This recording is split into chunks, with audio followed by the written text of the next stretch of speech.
Hi there guys, and welcome back to episode 21 of the month of Retro Brown. Today we have got a video doing a solo run with Pidgeot, the final stage evolution of the Pidgey line, one of Ash's Pokemon eventually in the anime.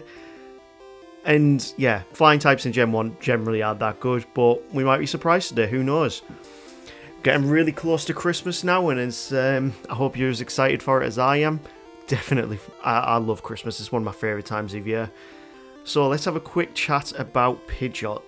It's a normal flying type Pokemon, base stat total of 479, and you know, we're going to go for the rival today with one of my new subscribers from a few months back, somebody called Lycandeer. Thank you for the subscribe, it's very much appreciated, and we'll hopefully see you on more videos in the future. Sorry, as I was saying about the base stats, it's got 479 base stat total. It's actually quite evenly spread with quite a bulk put into its speed as well. Stat wise, it's actually really good. In terms of moveset and TM moveset, yeah, it's very lacking in this. Let's go with Big Bird for the name for this, because generally that's what it is. It's a big bird. I can't be more descriptive than that, really, can I? Oh, so we're going to choose Squirtle as the rival because at the end, when we're against the Blastoise in the final champion fight, it will have the move Blizzard. So that's going to be a very powerful move against us, considering our special is actually our worst stat as well at 70. We beat the rival quite comfortably first time. I mean, we are a full evolution. He's only a first stage. It was quite obvious we were going to win. What I wasn't actually expecting with this run, though, was how good we would do against Brock. Genuinely, I didn't think we'd do that good against Brock. And then I saw the moveset that we get to start off with. We start off with Gust, Sand Attack, and Quick Attack. That second move in itself, as we know from every Gen 1 solo run that everybody does, Sand Attack is broken. Such a broken move. And you will see in this fight why it is so broken. I mean, this first attempt here, we do get a little unlucky. But as soon as you've set up those 6 Sand Attacks, their accuracy in trying to hit you is so little that you can take your time in actually getting your gusts in, hoping for those criticals, which we will get quite a lot of because our speed stat is very high. And of course in Gen 1, your crit chance is based off your base speed. So a higher base speed means a lot of crits, you're going to get a lot of crits. So when we finally get through to the Onix, the biggest problem that I actually came up with is the fact that Bide actually ignores accuracy drops. So if you've hit him while Bide is up and you've only got 15 PP to work with Sand Attack, which means that you will have to resort to just hitting him, Bide ignores all accuracy drops, so that means that he is going to get consistent damage providing he always uses Bide. It's a very annoying bit of coding in this, but yeah, that is how it works in Gen 1. So you have to make sure you don't set up too many Sand Attacks on either Pokemon, but enough so that they're not hitting you very much. And that's pretty much how you go about it. I mean, you saw we lost that first attempt here. We're still level 12 going into this. It's a very low level, especially for a Pokemon that's technically weak to this gym's type. Flying types are very weak to rock, so to be fair, level 12 is a fantastic level to be actually doing this at. We leveled up to level 13 after beating the Geodude, and we had 10 Sand Attacks here to work with. So we need to make sure we time our attacks around him using Bide, especially with Sand Attack, and the more times that he uses Tackle, the better it works in our favour. Once he's set up... Oh, there we go. There's another Bide. We're running out of Sand Attacks now, and I have sped up the speed on this because what you'll find with using a Pidgeot, especially with the moveset that we're going to get throughout this entire run, there's not many one-hit KO moves. Double Edge is going to be a great move. Maybe Hyper Beam if I'm struggling, I might go to the game corner and get the coins and get it. Other than that, we haven't got a very good array of moves because Wing Attack, which you learn at level 31, one of the only flying attacks we learn via level up, apart from Mirror Move, it's only got 35 base power, which is god-awful. And we get that at level 31.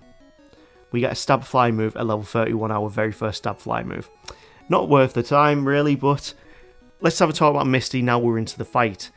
Most fights are going to go like this, where you'll set up your Sand Attacks, and then you will just whittle away their health, chip it away until you get the win. that's pretty much the best strategy you can hope for with a Pidgeot. You could, in the later game, go find the TM for Sky Attack. You're definitely going to get Fly as a move, because that 70 stab flying is definitely going to help us out. Even Rest would be a viable strategy on a Pidgeot, because we're going to have to do longer battles to be able to do that chip damage, get around whatever portions they throw at us. Yeah, we are going to have to do a lot of drawn out battles, but if we want to do some major damage, Double Edge is probably the way we're going to have to go when we finally get it in the Rocket Corner. So we've beaten Misty first time, which was actually quite surprising as well, considering the absolute tank that is her Starmie. And we can move on to the rival on Nugget Bridge. So right now it's bird against bird, and pretty much the winner of this one is going to be who gets Sand Attack out first. Annoyingly, we went more for Quick Attacks to try and take it down quicker. And we learned one of the most useless moves in Gen 1, which is Whirlwind. Very useless move, we're not even going to need it. So we're just going to move on to tearing through the rest of the team. The Abra and the Rat Attack go down with pretty much one hit thanks to some critical hits. The Squirtle, it's only got Water Gun at this point, so it's doing about 9 damage. We just need to make sure we take it out before it does to us. But it's a first time victory, and that moves us on to the SSM with the next rival fight. We haven't got any other new moves by this point as well. At level 31 we are going to get Wing Attack, which we will keep for a little while. It's not a great move, like, it gets buffed in later generations, but in Gen 1 it's so god awful. And, like, why couldn't we even got Drill Peck, which the likes of Spearow get? I mean, Spearow in itself just getting Drill Peck means that it's a much better Pokemon than Pidgeot, in my opinion. I mean, in terms of solo running, definitely not. But I think the Fearow line is much stronger, just from the moveset that it gets. That's a personal preference. You may differ, and also this video may differ. We'll have to wait and see at the end. So against the rival, the Kadabra's not really going to do too much once we've got Sand Attack set up. We're level 28 now. And when it comes to the Wartortle, we're half HP. We are paralysed. I did go into this fight paralysed. We're just going to use Quick Attack, because genuinely, with that normal flying stab, Quick Attack's a more reliable move. It's a priority move. Yes, it's got the same amount of power as Gust, and now we're going to have to switch to Gust because we've ran out of PP. I think Quick Attack in this scenario is a much more reliable move, but we are stuck with just 40 base power moves. It would have been great if we'd actually learned Body Slam, because it's a big bird, it actually could Body Slam. Like, I think it makes sense. You tell me. We move into Surge, and because we are trying to avoid using the Pokemon Center in Vermilion, we are still paralysed, which means I'm trying to beat Surge as a bird Pokemon, paralysed. We take down his first two Pokemon quite easily, and last up is the Raichu, which is going to go down to 2 hit. Can we tank? We do tank the Thunderbolt, which was very lucky, and because of the priority Quick Attack, the paralysis didn't even matter. We can get through without... I mean, that's a first time victory against Surge. I can't remember what rank we've put him at now, but I'm pretty sure he'll be leaving the army very, very soon. This brings us on to the Exploding Hiker in Rock Tunnel. Now, this is a really difficult battle, because they like to just use self-destruct completely randomly. They're going to use Rock Throw, which is super effective, and Defense Curl to even stall you out more. This is when I was saying earlier that Pidgeot is a long game, like a long fight Pokemon. You can't just one-hit all these Pokemon, especially in the early game. And the best way to go about this is, honestly, to keep Sand Attacking. If you Sand Attack them, their accuracy goes down, and they'll just self-destruct on their own, which means you don't even need to hit them. You just need to wait for them to use self-destruct after you've set up some Sand Attacks. That's the strategy for beating this guy. It even works with this Graveler, who gets us down to the smallest amount of HP. But once we've set up every single Sand Attack we could possibly do, he puts us on 4 HP, and I'm thinking, you know, this is a loss. He's going to hit us.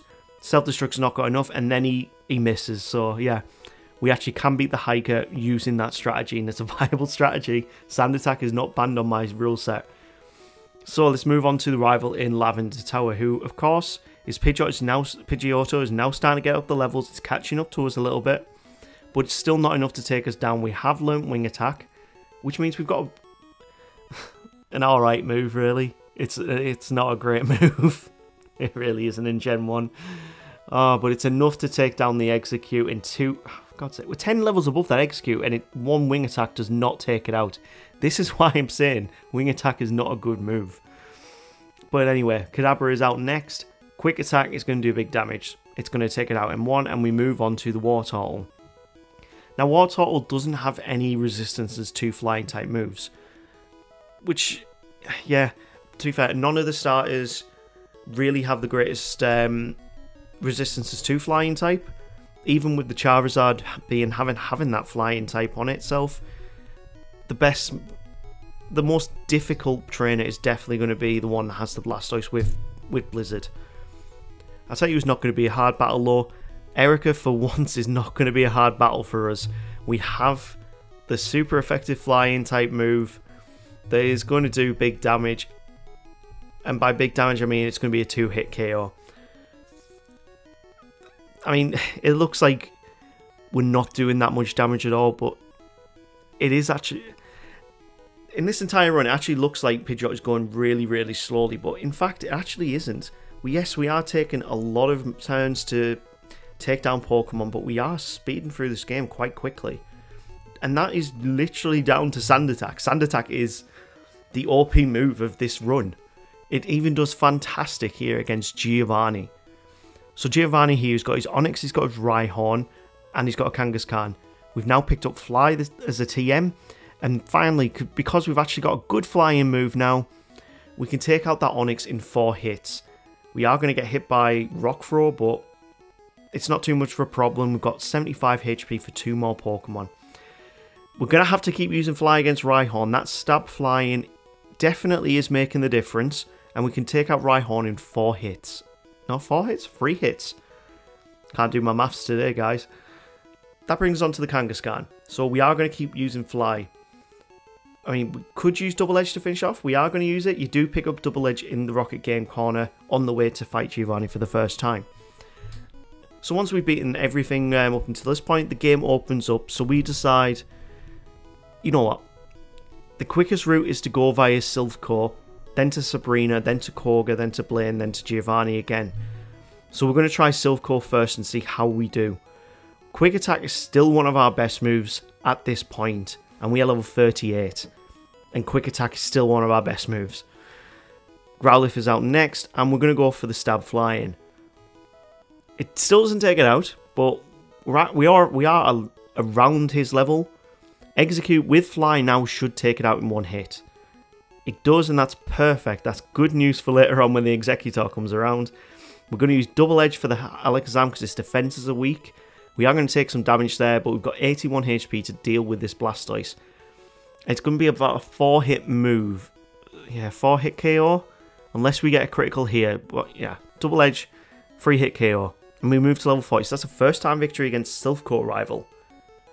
Which doesn't happen too often. As you'll have seen from my videos, it doesn't happen all too often. And it's what we like to see. We like to see us winning battles first time. Finding the right strategy to go about. Getting the RNG luck. It all works in our favour. Brings us on to Giovanni, and we're going to use Fly against his Nidorino. It sets up his Guard Spec, which means that we couldn't actually use Sand Attack against him. Once Guard Spec is up, it means that you can't reduce their stats in any way, and that includes the accuracy. So there's no real point in using Sand Attack in this fight. We've got a pretty good moveset to take out the majority of the Pokemon. But we are getting quite low HP here. And there's still 2 Pokemon left, including a Rhyhorn who has Stomp. So before he even sets up the Guard Spec, we are going to use Sand Attack. At least his accuracy is a little bit lower, and that actually does make the difference here. As you might be aware, in Gen 1, accuracy is completely broken. If you have a 99% accuracy move, it will miss more times than actually hitting, which is really crazy. So even decreasing their accuracy by 1 stage makes a massive difference in a fight. We have got 21 HP here to go against this Nidoqueen. We're on really low HP. I go for the double edge, and unfortunately we are going to take a loss here. Bit annoying, but we got poisoned, so it was really a battle against the clock, and we weren't taking off enough HP. If you use Fly, that's 2 turns that the poison can take effect, and it's just not worth it. So it was more worth it to use Quick Attack there. So we're getting back through to the Kangaskhan. He doesn't use his guard spec yet, so we can get 2 sand attacks up before 3 sand attacks before he gets his guard spec, and that's pretty good. The chances of him hitting now are pretty much around about 40%, which he does get 1 rage there. Not the worst thing in the world. He gets 2 rage. Okay, that's crazy. He should not have hit twice in a row there with 3 sand attacks done on him. But fair enough. We'll continue on to the Rhyhorn with better HP than last time. And now we've got 1 sand attack set up. We're going to go with Fly. He does get a tail whip in, which actually means it badge boosts us. I'm trying not to do as many videos with badge boosting moves. I do actually equip agility for a little while in this video, but it's not a move that I actually take through to the Elite Four because I did not want to use badge boosting moves. But if you can't control if the opponents are going to use badge boosting moves on you, you just can't control it. If they use tail whip and that induces the badge boost glitch, you've got no control over that. So I can't say that that's me manipulating the game in any way. That's them doing what they have to do without me having much of a say. So now we've beaten Giovanni, we can move on to Sabrina, and genuinely she's going to be one of the easiest gym leaders in this run. We're a physical attacker and she's defensively very weak. But even so, with our physical attacking prowess, we don't have the greatest moves to sweep through our team. Fly is a good move, it's going to be super effective against his Venomoth. And last up is the Alakazam. Now, Double Edge is the best play here. You are on the last Pokemon, but you've got decent attack. You can use Quick Attack, which I should have done there to take him out next turn. But we do take the win with not much of a problem. To be fair, we only took damage from a little bit of Side Wave and mostly from the recoil on our Double Edge. That brings us on to Koga. We've only got Koga and Blaine and Giovanni left in terms of gym leaders. Strangely, Koga is going to be a bit of a problem. If we get poisoned and they use the likes of self-destruct, yeah, we're going to have a problem. But in this circumstance, we actually have a chance to use the flying version of one of my favourite strategies for Koga. With Fly is a 2-turn move. If we fly up and he uses self-destruct, that's an easy win. So what we're going to do is use Sand Attack just to give ourselves a little bit more insurance. That way when self-destruct comes out, oh, it actually does hit this time. But we tank it with 25 HP, which is pretty damn good. And yeah, we are going to learn agility just for a little while. We're going to finally retire Quick Attack. And yeah, we'll move on to Blaine. The reason why I equipped his agility for a little while was because I wanted to see what difference it actually really made with using a badge booster move. To be fair, it didn't really make too much of a difference. And that's why I eventually took it off for a different move. Next up is Growlithe. So we do set up an agility here. Set up 2 agilities, and all of our speed is fully maxed out, and so the badge boost glitch has played into effect. It means we can one-shot the Growlithe, we can one-shot the Ponyta. We won't there we go. So when you level up as well, the badge boost glitch resets itself. So any stat increases you've done to yourself, so we've set up 6 speed, that means that speed will stay, but every other badge boost increased move won't have stayed, so the attack will now be back with what it was, special will be what it was, defense will be what it was as well, which is fine. That's completely fine. I'm trying to do this without as many, we do lose this attempt, try and do this without badge boosting as much as I can. This is where I realised that badge boosting was not very reliable for this run because I wasn't taking good care of my XP management. What I mean by that is I wasn't keeping an eye on when I was going to level up in fights. When you are badge boosting, that's what you need to do to make sure you don't level up within a fight. You can set up at the beginning and then sweep. That's pretty much how badge boosters solo run. Pretty much that's how it works. If you level up in the middle of a fight, that completely destroys your strategy. And because I'm trying to do this without badge boosting, I didn't want to manipulate them and then go back into the fight so I could just sweep. We went with it. We're going to use Sand Attack, which is such a good move. Such a good move when you're using it. If you watch all of my videos, I will trash on Sand Attack as much as I can because I don't have it. That's why I'm trashing on it, because I don't have it on that Pokemon. And we finally beat Blaine after a few attempts. Double Edge became the MVP move there, but that moves us on to Giovanni. Now we don't have any good moves that can take on the rock type Pokemon. I could go and get Mimic, which would be a very viable strategy, because we could Mimic Dig from the trio on the next Pokemon up. Does it really?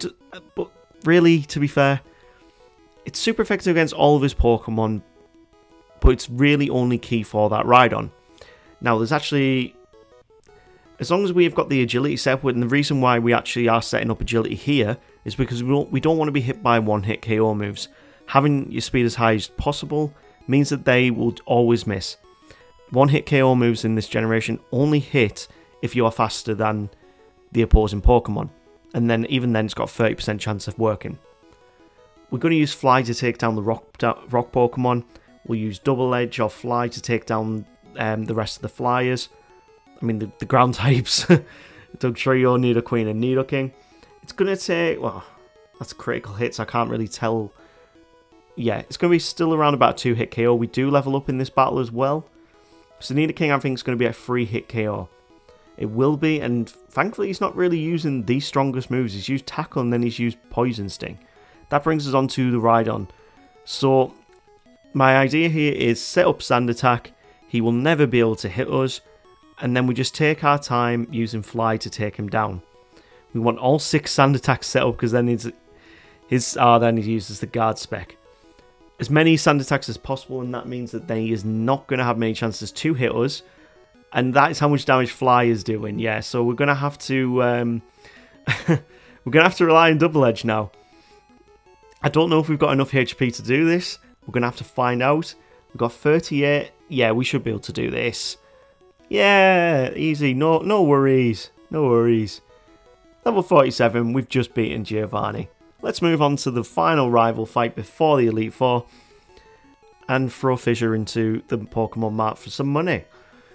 So, in this fight, of course, it's the rival in Gen 1. He always starts off with his Pidgeot or Pidgeot. We're going to set up the Sand Attacks. He's going to go for Wing Attack, which we got rid of because it only does a pitiful amount of damage. So we've set up our Sand Attacks. He does not have Sand Attack anymore in his Pidgeot. And once we've got all that set up, we can set up our agilities. And we should be able to do a one hit on this Pidgeot. So, there's only really one move we can learn via level up. And that's Mirror Move. When you're doing a solo run, Mirror Move is not really a good move to use. Gen 1, you can't really predict what move they're going to be using. You can have a guess, you've got a 1 in 4 chance of guessing right, but there's no AI to tell them, right, this type of Pokemon's out, so only use this type of move, unless they've got what is considered good AI. Not every trainer has this, so it's not really a reliable move to be having to have Mirror Move to try and predict what they're going to use. Besides, they need to use it first, and most likely we're going to outspeed them, so yeah, it's just going to be a wasted move slot in my opinion. That's why I haven't used Mirror Move. We do get poisoned by that Execute, which is very annoying. Next up is Alakazam. We're going to go for Double Edge, but with that recoil, we've only got 81 HP, and we're poisoned to be able to take out this Blastoise. He uses Hydro Pump and misses, and we get a critical hit to take down the Blastoise. That's a first time victory that I was not expecting whatsoever. We are definitely going to need a different move when it comes to the Elite Four. These are going to be long battles, and these are going to be tough battles. So the move that I'm going to get rid of agility for, I'm actually going to teach Rest. Because we do have some decent bulk to us, we can time some of the moves perfectly. Rest becomes a very important move in our arsenal. I could have gone and got Hyper Beam. Genuinely could have. And that might have been better over the likes of Double Edge. But if we don't one-hit them, then we're giving up our second turn to recharge. We do lose against the Cloyster here. We are going to need a little bit more luck than this, but this is where Rest comes into play. So once we've set up all of our Sand Attacks, annoyingly we do get growled by the Dugong. We're a physical attacker, so growl is the worst possible scenario. Once we've set up our Sand Attacks, we can use Rest to get our HP back. And this is what I mean by this is going to be a tough battle. This is why we have Double Edge, and why it's more worth using Double Edge when you've got a move like Rest. You can have a bit more longevity in those battles, and you can deal out big damage, which is what we want to do. So once the Dugong is finally missing us, we're going to use Fly to just take it out in the last hit. Moves us onto the Cloyster, which is very annoying because it's very defensively bulky. So we need to get those sand attacks up and hope that it doesn't hit with Aurora Beam. If it does hit one more time, that's why we have Rest. And this is what I mean by a Pidgeot only run. It's not a one-hit KO run. You're going to have to play your strategies right and wait for the right moment to strike. I mean, there's other moves we really could have had a look at, really looking at the side here. We could have taught Reflect. We could have taught Substitute. We could have taught Sky Attack. Reason why I didn't want to teach Sky Attack, yes, it's a very powerful flying type move, but it takes 2 turns to hit, so that's essentially a 70 base power move instead of 140. Double Edge has got 100, and it's a stab move because we're normal flying. Much better move to be using when you couple it up with Rest. Much better move. We're not really doing too well against this Slowbro here. Its defense has got really, really high. It's also setting up its Amnesias as well, but we didn't want it to use Withdraw. The only attacking move it has though is Water Gun. I know, strange that a Slowbro Elite 4 Pokemon has only got Water Gun as its attacking move, but that's really not a problem. Because we've got such good base speed, what we're actually waiting for are those... Oh, Ice Punch does big damage. That's not good. What we're waiting for is those critical hits. Because even if they set up the biggest defense or nerf our attack into the ground, a critical hit ignores all of that. Which means that we can do big damage and we can get through all of those detriments to our stats. We finally got through to the Lapras, and this is the worst Pokemon because it's got Blizzard. We have set up our last two sand attacks. Double Edge does massive damage, and then we go for a second, it doesn't do very much, and Blizzard hits. So we're down at 44 HP, and she used a Super Potion. She uses 2 Super Potions, which is really annoying, and our luck is just about to run out, so I was like, you know, we'll rest back up. And there's the Blizzard that hits. If we get hit by a critical hit here, we would lose. Thankfully, we don't get hit by it at this point. We have to rest back up. And then we get hit again. And then we get hit again. We're back down on 13 HP and we luckily wake up. And she misses. So we've had to get back up to full HP. Blizzard hits again. We wake up, she misses. So we've got a chance to attack. And we get a very clutch Double Edge critical hit. And that's a second try victory against Lorelei. But that took absolutely ages. That might be the longest point of footage that I've ever done for a Lorelei fight. And I didn't speed that up whatsoever as well. That was the full fight you saw there. And that brings us on to Bruno. Bruno is not going to be much of a problem for a flying type. The only real threats are going to be his Onyxes. But as long as you have used Sand Attack, Bruno's not going to be a problem whatsoever. Double Edge is not a great move against these Onyxes. We might be better switching to Fly, but I want to save the PP on them for his fighting type Pokemon, because then we'll end up being a one-shot. So Double Edge is good here because, yeah, it doesn't do too much damage, but because we're not dealing out too much damage, we're not taking too much in recoil. So now we've got rid of all of our Double Edge PP, we're going to have to rely on Fly. Fly is going to do big damage against any fighting type Pokemon. And not even the Machamp in this fight is going to be a problem. We're going to Sand Attack that Onyx as well, because we don't want it to be hitting us with Slam like it has there. It actually did a lot more damage than I thought it should. But once we finally set up all of our Sand Attacks, we'll go for 2 Double Edges just to get chip damage on it. And we could use Rest here just to get our HP back up. Actually, yeah, we will. Let's get our HP back up. It's taken all of his Pokemon to get us down to half HP, and because of Sand Attack, he is missing. Fly is going to do very little damage, so we've got to hope for a crit here. Otherwise, we are going to be using Struggle against this Machamp. Come on.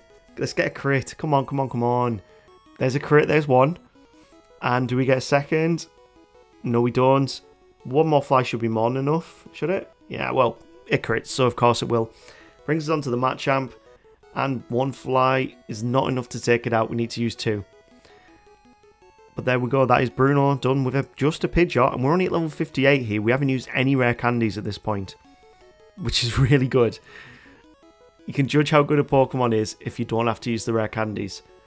So we're into Agatha now, and this is the fight that I was most worried about because, yes, her Pokemon are defensively very weak, but as you can see there, our special is not very good. And that means that Dream Eater will do massive damage on us. And I don't want to put myself to sleep, because that means that she can then use Dream Eater without having to use Hypnosis. So this becomes a real problem with the Agatha fight. You can't use Rest, because then it gives them a chance to use Dream Eater. You can't allow them to use Hypnosis. You've got to get through without taking any damage.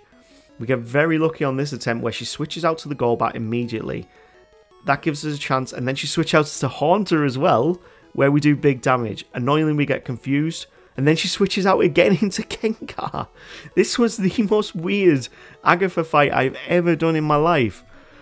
She just kept switching and not hitting her like Hypnosises, and we take down that Gengar finally. That brings us back to the Haunter, who's already on low HP. She misses the Nightshade, and that's 3 Pokemon down.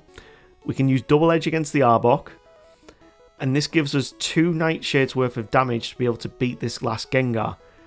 We hit it once with Fly, but we do get confused and hit ourselves in confusion, so we're not in a good position here, especially with being Toxic. Dream Eater misses, and second Fly takes it down. That was hands down one of the most erratic Agatha fights we've ever seen on this channel. Completely chopping and changing. She was switching Pokemon left, right and centre. Absolutely crazy. This brings us on to Lance. Now Lance is definitely going to be a problem. If you want to beat Lance, generally you need an Ice type move. Generally you need to be a hard hitter. We're neither of them. We're really not either of them. Even with 80 base attack, we are not a hard hitter Pokemon. Fly is going to have to just chip away at that Gyarados as and when we can. We need to do big damage against the Dragonairs, and a critical hit is more than enough to take him out with just 1 Fly. We're level 60 now. And can we do the same on this Dragonair? We can. We get another critical hit. Alright, this is looking pretty good. Aerodactyl, no, this isn't going to look good. 11 HP. Right, we're going to have to use Rest now. We've got 1 Sand Attack up. It goes for Hyper Beam again. This is not looking very good, but he's going to have to recharge. Can we get another Sand Attack in? Okay, so there's 2 Sand Attacks now. 3 Sand Attacks. We're looking a lot better now. As long as he doesn't get a critical Hyper Beam, we're in good nick. There we go. That's all the Sand Attacks set up. So we can yet Rest again. And if he hits us here while we've got all 6 Sand Attacks set up, this is going to be really, really annoying. Double Edge is going to do big damage. I don't want to use Fly yet. Okay, so 3 Double Edges will be more than enough to take down the Aerodactyl. We've got 145 HP to take on this Dragonite. We're going to go straight for Sand Attack. And he misses Hyper Beam. That's perfect. He's set up a barrier, which is not good, actually. Then Hyper Beam hits. We're going to have to use Rest. So he's only got 3 Sand Attacks set up on him. And then Slam hits as well. And then his defense cuts even higher. We're going to have to rely on critical hits here, guys. And he hits another Hyper Beam, even with all those Sand Attacks set up. This is getting right down to the wire. Please do not get a critical hit. We want the critical hit. That's what we want. Double Edge gets its critical hit and does big damage. And that's how much barrier is in... Oh, the Hyper Potion comes out. Are you kidding me? Oh, 2 critical hit Double Edges managed to take him out, but that went right down the wire. That was such a long fight. That brings us on to the final challenge of the run. And that is going against Lycandeer for one more battle. Pidgeot versus their full team. Let's see how we do. So it's level 61 Pidgeot versus level 61 Big Bird. I was wondering what's going to be the best point of call to go for here, and Double Edge actually one-shot to start off with. It's going to one-shot the Alakazam as well. And then at the Rhydon, this is one of the perfect times to rest up. So we're going to Sand Attack it and make sure they actually can't hit us. That gives us a safe rest to use. And then we can go into the rest of the Pokemon with full HP. So we're going to use Double Edge. How much damage is that going to do? Not very much at all. I'm going to use a few more Double Edges just to chip it away. Horndrill's not going to hit us. Neither will Fissure. And if he uses Tail Whip or Stomp, perfect. That's what we want, really. We want that Sneakily, we do want them little badge boosts, but we don't want to admit that too much. We're not using the badge boosting moves ourselves. They're using it, so I can't control that. So, yeah. Try have a go at me for that one. Okay, so now it's on low HP. We're at full HP ourselves. We take it down with the last fly. Arcanine is next, and we're going to go for fly to conserve some double edge. We want to make sure we've got some double edge for that final Pokemon, with it being a more powerful move, and with the stab bonus on it. It's definitely the better move to be using. Fly will one-shot this Executor, will it? Yes, it will with a crit. That brings us on to the last Pokemon, Blastoise. We're going to Sand Attack to make sure, of course, we didn't want Blizzard to hit. This is why Blastoise was definitely going to be the harder Pokemon. I risk a second attack, Sand Attack, and a third, and a fourth, and he doesn't hit us. We've managed to get through all of our Sand Attack PP without him hitting, and then we've rested up. So this is what it comes down to. Blizzard is missing every single time, which is perfect. We're going to use Fly to make sure it doesn't even hit again. Fly's really not doing much damage at all. Blizzard actually hits, and we do not want to see a critical here. I'm going to rest up just to be safe. We need to be safe on this. Blizzard is missing, thankfully. And then he hits a second time. With 6 Sand Attacks set up, this is not good whatsoever. We cannot tank another Blizzard attack. Come on, please miss it every single time here. We need an opening to go through and take the win. Double Edge does big damage, and we get the win finally. That took a long time. We are nearly at 40 minutes in this video because the footage was just that good. And Pidgeot has become the champion. Big Bird has beaten Lycandeer, which is probably a phrase that has never been said in the history of the world. Let's see what time we finished on, because that's the thing I'm more interested about right now. So, we finished level 62. That's a definite. What time did we finish on? We finished on the time of 3 hours 42 minutes. That's a quick run. I'm not gonna lie, that's like B tier quick run. That's pretty damn good. And there we go. That is the end of the run. As we do with every video now, we're going to see what we get on next week's wheel. So let's see what comes up on the wheel next time. And we'll see what happens in 2 days. So first up on the wheel, let's spin it and see. First up is Nidorina. Considering how boring the Nidorino run was, I might do this one next just to get out of the way. Next up is Charmeleon. We haven't actually done any of the Charmander line yet. Third up is Pidgey. No, I've just done a Pidgeot run. I am not doing a Pidgey run anytime soon. We're going to go with Nidorina. We'll get it off the wheel and move on with all of the runs. So if you've got to this point in the video, I really appreciate it. Please smash that like and subscribe, you legends. And we will see you tomorrow for another run. And then 2 days for the Nidorina run. Take care, guys.